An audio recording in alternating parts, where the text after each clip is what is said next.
এরা কোনকে পালান দিছে না? কোনকে পালান দিছে? দিল্লি। দিল্লি না? কেন বাবা করলেন? কেন এমন কাম কেন করলেন যে দেশকে আর থাকিবা পারেন না? হ্যাঁ, এমন কাজ করা কি আপনাদের উচিত ছিল? তারা এইসব কাজ করে নিজেরাই এখন দেশ ছেড়ে পালিয়েছে। আবার মজার ব্যাপার হচ্ছে ওইখান থেকে আবার হাসিনা আপনাদের সোশ্যাল মিডিয়াতে বিভিন্ন রকম টেক্সট পাঠাচ্ছে। আবার তারা 13 তারিখে নাকি আমরা লকডাউন রাখছে। আমি হাসির না কান্নি বুঝে বলবো না ভাই, তুই লকডাউন ঢাকাতে এসে দায় দে না, ঢাকায় এসে দাও। আমরা দেখি তোমার মূলত কত।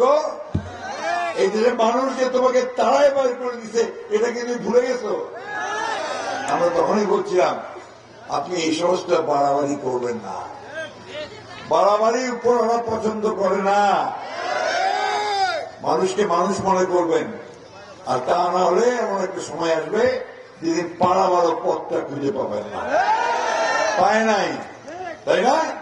হেলিকপ্টার চড়ে দৌড় দিয়ে পাড়াবাড়িতে উঠে এনে ভোট করে